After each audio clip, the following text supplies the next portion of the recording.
Cut. Cut. Cut, goddammit, cut it off. What can people expect from you this year?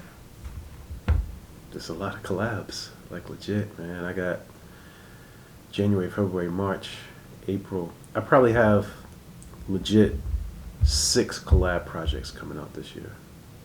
Word, with all different people. Like 2 of them are not the same at all. Like all totally different. You know, just high couture.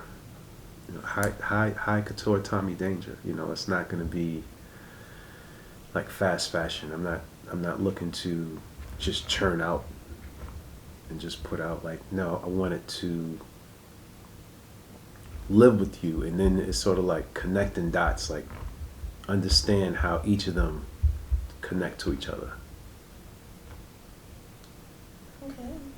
You dropping any memes, or we gotta wait and see? Squad, right? So shout out to the squad. Squad of Nights. There's a lot of people in the squad. Shout out to Leisure B, who's in Germany, and Julian. You know, something that I didn't mention before is like sometimes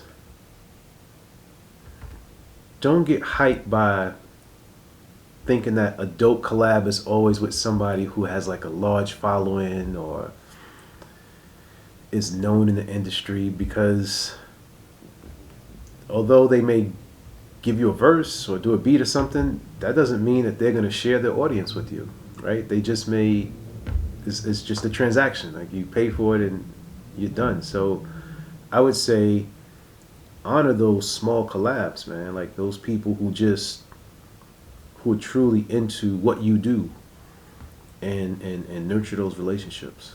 Because I got some heat, and you know it's from well-known people, and I paid a decent amount of money for it, but they're not gonna, you know what I'm saying, give me a shout out, a head nod, anything, and that's fine. I mean, I'm thankful for the supporters that I have. Like I don't really have to go out and ask somebody to be like, hey, can you, like I don't need co-signers at this day and age. Like nah, not at all.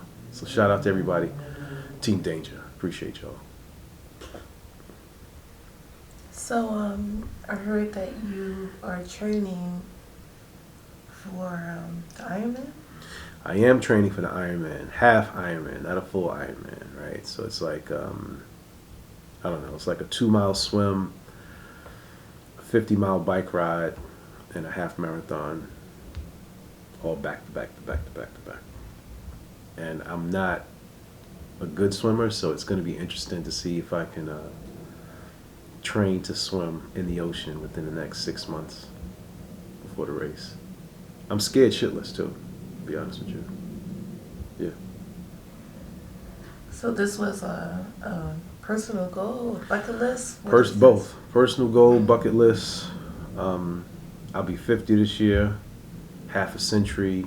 I look good, I feel good, so I just wanted to, thank you. I just wanted to do something to celebrate being that age. Also in memory of my mom, who always, you know, in her spirit, she was truly a fitness person. It's just life threw her curveballs and she couldn't get into it. So her spirit is living through me, and I'm doing everything super athletic at the highest level so that she know that energy is still there. So shout out to my moms. Beautiful.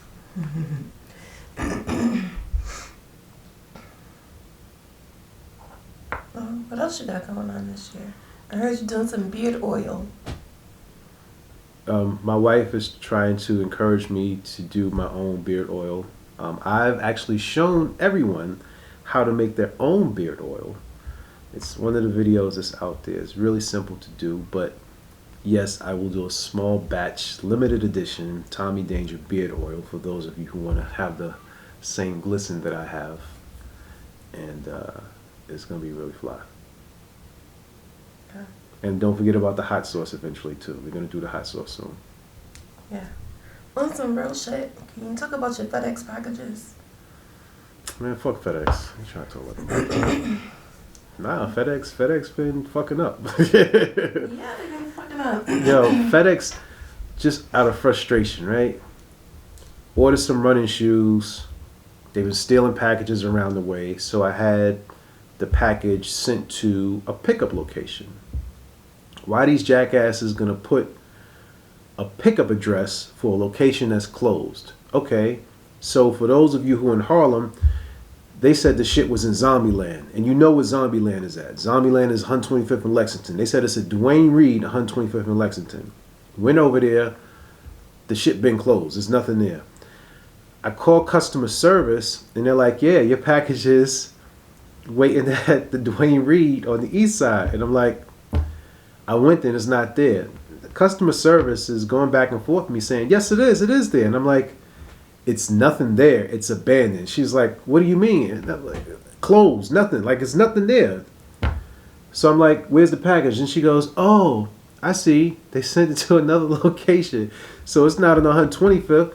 It's on 135th. So I said, though, like, yo, who's the bright ass that didn't update the email to let me know where the fuck my package is at? And she goes, oh, I'm so sorry for the inconvenience. And one thing when I'm having a heated discussion with customer service, I always preface it and say, this is not at you. This is at the company, but this is bullshit. Like, you don't treat people like this. You don't do this, but people always get defensive. But I mean, how the fuck you gonna write my package is one place, now I got to go somewhere else and get it? And it's just back and forth, and it's just a shame because it's sort of like you're at the mercy of these companies after they get your money.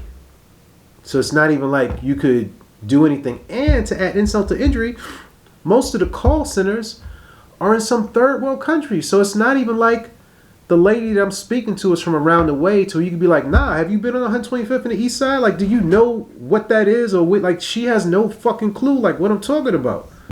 And it's just frustrating because they don't know any better. Then it just seems like I'm just an aggressive black man on the phone like yelling at them. It's like, no, get your shit together. Like, stop giving me the runaround. My time is valuable. But I digress. Fuck FedEx. Okay.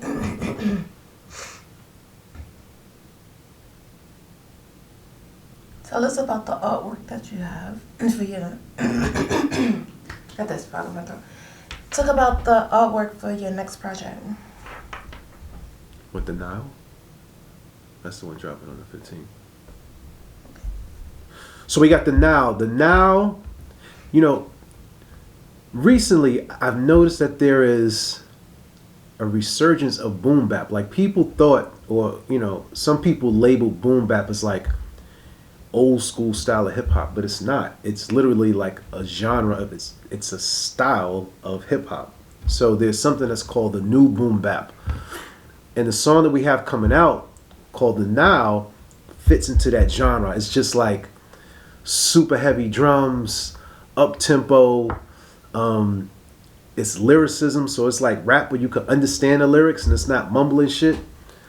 It's still scratching. You know, it's traditional shit like beats, rhymes, DJ. Like, it's just some super fly shit, and it's basically just talking about flowing. That's why it's called a Nile. It's like flowing like water. Pretty dope. I like that. Flowing like water. Or, you know how you be flowing, right? When I be Hey. see your coochie in my face, make me wanna get a.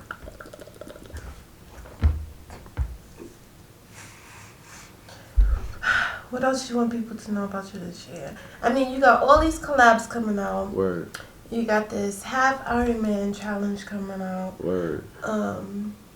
What else for Tommy Danger? Like, I want people. Life be life in. Life right? be life. Life is pick me up, body slam me, kick me in the nuts, dug one of my eyeballs out, chewed my pinky, put it back in my cereal. You know, but I have never been happier. As crazy as it sounds, like, I am so happy. Just because every day I get another chance to fight the good fight, and I get excited by being able to do so. So, you know, I just plan to show more of my lifestyle, show people, like, people that are in my circle. You know, like, we're going to do some stuff with Sue Jin. We're going to do, like, super high-end lifestyle stuff. And then we're going to do hood stuff. I'm gonna do more stuff with my wife. We're gonna do our excursions and stuff like that. Show more of my fashion side, what's in my closet, like why do I pick certain things. Show more of my accessories, why do I pick certain accessories, and show more of my health routines and my mindfulness, because I believe in that stuff. And just share good vibes, man, because life is too short to be bothered with the bullshit. So, and so many freestyles. I'm gonna do like some of the illest freestyles this year. Like we're gonna get back on our 2019 where we was dropping one like every Friday, just a freestyle. And I may do short ones. I probably just do 8s. I'm not even gonna do 16s because I know people's attention span is short. And but they each gonna be different. It's gonna be fly. So how do you stay in this happy state of mind? Is this something new for 2024, or is it something that you've always done? I wouldn't say I've always done it. It's not new. I think that I've learned how to tap into it, and when I drift from it, I learned how to center myself back to it. And that comes from being adamant about what I like and what I don't like. Like if I don't like a situation or if I don't like an individual, I'll simply remove myself from that situation or remove myself from that individual.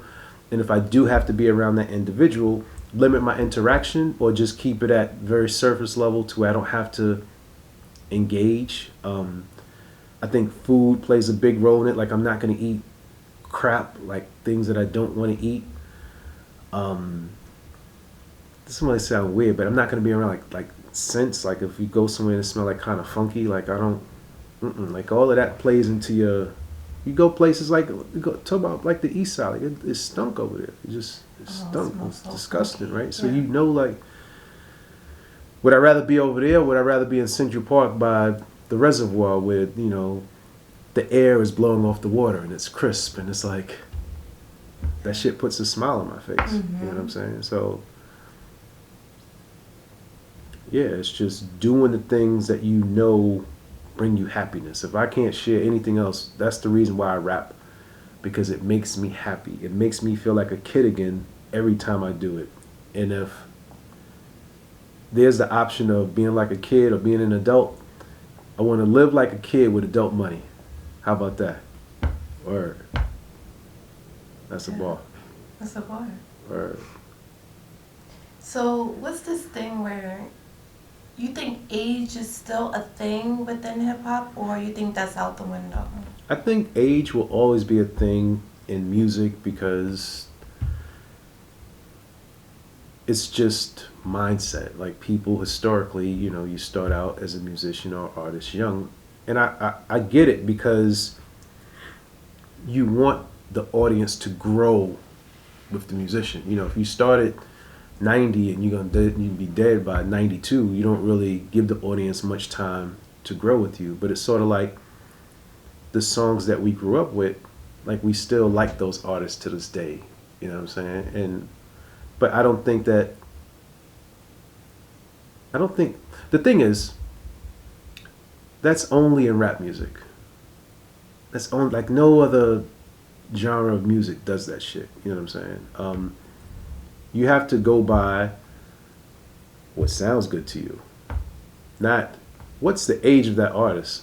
Fuck the age, right? They're fucking 15-year-olds that sound better than 30-year-olds and 30-year-olds that sound better than 15-year-olds. But do you say you're not going to listen to one or the other because one is super young and one is middle-aged? Like you don't, I think that unfortunately people just talk the talk and just to get attention, and I don't even know why people want like that type of discussion. Like that discussion literally adds no value to anything.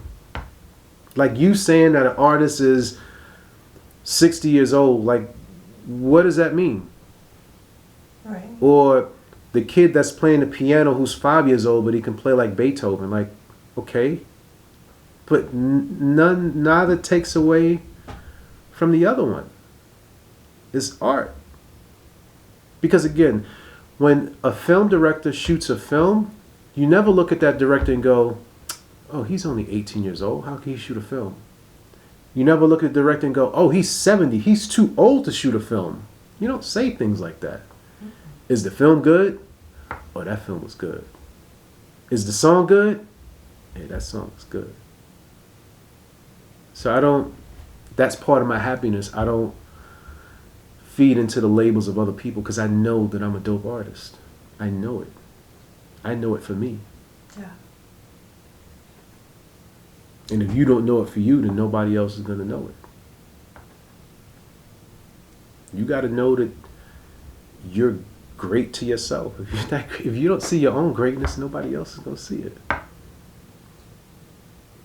And it took me a long time to reach that point. I'm not going to sit here and act like I used to not be worried about trolls or feedback that may have come across negative. It's just I'm in a space where as long as I'm able to create whatever I want to create and provide for my family, like what people think that doesn't change the meal that's on my plate. Because we gonna eat good every day. Word. Okay, can we go now? We have. That was a lot. That was a lot. That Are was you a lot. okay? I'm not. I think I need some head to feel better now. I need to see the head nurse. So what's the word for 2024? The word from 2024 is slow motion is better than no motion. As long as you're taking small steps toward doing the things that you want to do, it's never too late.